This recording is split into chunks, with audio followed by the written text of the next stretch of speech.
प्यारे बच्चों, आज की कक्षा में आप सभी का बहुत स्वागत है। बच्चों, आपने सुना होगा अपने बड़ों को बातचीत करते हुए, कभी कभी हिंदी में वाक्यों के अंदर वो ऐसे शब्दांशों का प्रयोग करते हैं कि आप हक्के बक्के रह जाते हैं। हक्के बक्के अर्थात आप हैरान रह जाते हैं। आज हम बात करेंगे ऐसे ही कुछ शब्दांशों की।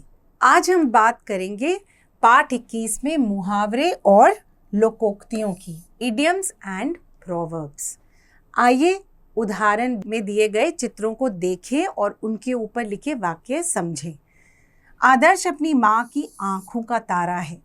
बच्चों, जब आंखों का तारा बोल रहे हैं तो इसका अर्थ ये नहीं कि आंखों पर तारे लगा दिए गए हैं। इसका अर्थ क्या है कि वह अपनी माँ को बहुत प्रिय है। अब दूसरे चित्र के अंदर पुलिस को देखते ही चोर 9-2-11 हो गए। इसका अर्थ क्या है? इसका अर्थ यह है कि चोर भाग निकले। तो बच्चों, जब शब्दांश अपना मूल अर्थ ना देके कुछ और अर्थ देते हैं तो वह क्या बन जाते हैं? मुहावरे। आइए अब हम कुछ मुहावरों का प्रयोग समझते हैं। अंधे की लकड़ी, एकमात्र सहारा। प्रयोग: निहारिका अपने माँ बाप के लिए अंधे की लकड़ी है।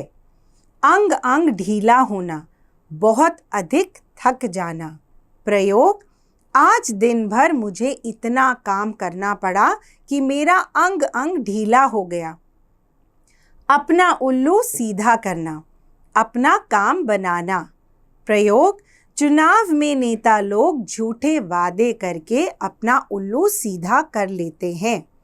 अपने मुंह मियाँ मिट्ठू बनना, अपनी प्रशंसा स्वयं करना। प्रयोग: मयंक सदैव अपने मुंह मियाँ मिट्ठू बना करता है। तो आपने समझा किस प्रकार से मुहावरों का प्रयोग होता है। आइए अब बात करते हैं लोकोक्तियों के बारे में।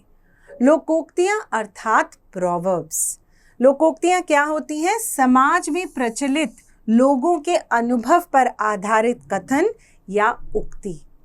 देखिए उदाहरण, आ बैल मुझे मार। आ बैल मुझे मार के जैसा तो कुछ नहीं हो रहा चित्र में। वह शेर को खाना खिला रहा है।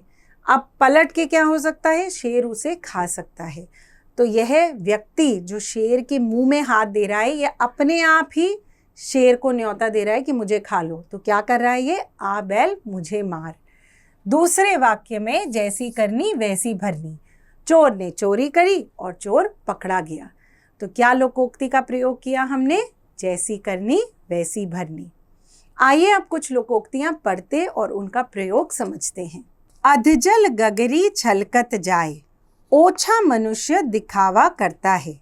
प्रयोग: महेश को अंग्रेजी ठीक से नहीं आती, फिर भी वह हमेशा अंग्रेजी बोलने की कोशिश करता है। सच ही है, अधजल गगरी छलकत जाए। अंधों में काना राजा, मूर्खों में पढ़ा लिखा। प्रयोग: हमारे गांव में अकेला राकेश इंटर पास है, अतः वह अंधों में काना राजा है। आम के आम, गुठलियों के दाम, दोनों प्रकार से लाभ। प्रयोग: किताब लिखने से धन भी मिलता है और नाम भी होता है, अतः आम के आम गुठलियों के दाम हो जाते हैं। आँख के अंधे, नाम नैनसुख। नाम के विपरीत गुण होना।